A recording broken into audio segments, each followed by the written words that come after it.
चार मूर्ख पंडित पंचतंत्र की कहानियाँ।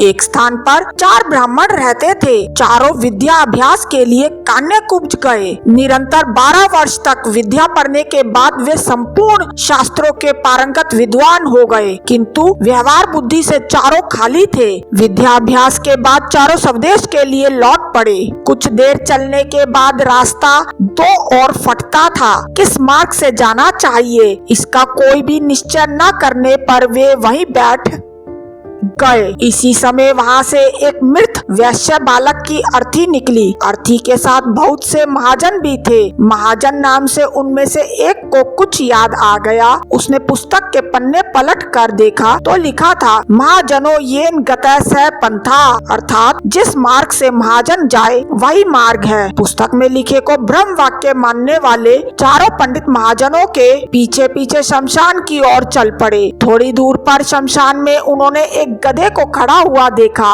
गधे को देखते ही उन्हें शास्त्र की यह बात याद आ गई, राजद्वारे शमशाने च यस्तिष्ठति स बांधवे, अर्थात राजद्वार और शमशान में जो खड़ा हो वह भाई होता है। फिर क्या था, चारों ने उस शमशान में खड़े गधे को भाई बना लिया। कोई उसके गले से लिपट गया तो कोई उसके पैर धोने लगा। इतने में एक ऊंट उधर से गुजरा। उसे देखकर सब विचार में पड़ गए कि यह कौन है। 12 वर्ष तक विद्यालय की चार दीवारी में रहते हुए उन्हें पुस्तकों के अतिरिक्त संसार की किसी वस्तु का ज्ञान नहीं था। ऊंट को वेग से भागते हुए देखकर उनमें से एक को पुस्तक में लिखा यह वाक्य याद आ गया, धर्मस्य त्वरिता गति, अर्थात धर्म की गति में बड़ा वेग होता है। उन्हें निश्चय हो गया कि वेग से जाने वाली यह वस्तु अवश्य धर्म है। उसी समय उनमें से एक को याद आया, इष्टम धर्मेण योजयेत, अर्थात धर्म का सहयोग इष्ट से करा दे।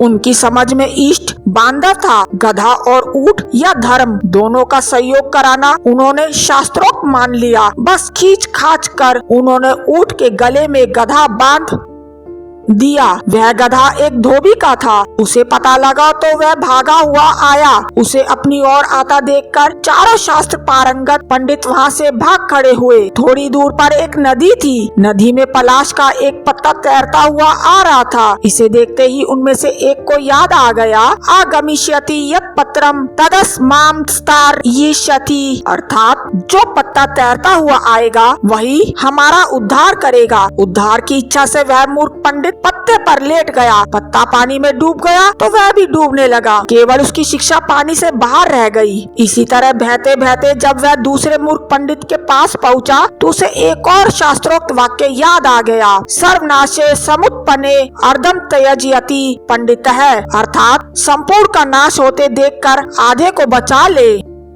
और आधे का त्याग कर दे। यह याद आते ही उसने बहते हुए पूरे आदमी का आधा भाग बचाने के लिए उसकी शिखा पकड़कर गर्दन काट दी। उसके हाथ में केवल सिर का हिस्सा आ गया। देह पानी में बह गई। उन चार के अब 3 रह गए। गांव पहुंचने पर तीनों को अलग अलग घरों में ठहराया गया। वहां उन्हें भोजन दिया गया तो एक ने सेमियों को यह कहकर छोड़ दिया, दीर्घ सूत्री विनश्यति, अर्थात दीर्घ तंतु वाली वस्तु नष्ट हो जाती है। दूसरे को रोटियां दी गई तो उसे याद आ गया, अति विस्तार विस्तृणम तद्वेन चिरायुषम, अर्थात बहुत फैली हुई वस्तु आयु को घटाती है। तीसरे को छिद्र वाली वाटिका दी गई तो उसे याद आ गया, छिद्रेश वनर्था बहुली भवंती, अर्थात छिद्र वाली वस्तु में बहुत अनर्थ होते हैं। परिणाम यह हुआ कि तीनों की जग हसाई हुई और तीनों भूखे भी रहे। शिक्षा, व्यवहार बुद्धि के बिना पंडित भी मूर्ख ही रहते हैं। व्यवहार बुद्धि भी एक ही होती है। सैकड़ों बुद्धियां रखने वाला सदा डावाडोल रहता है।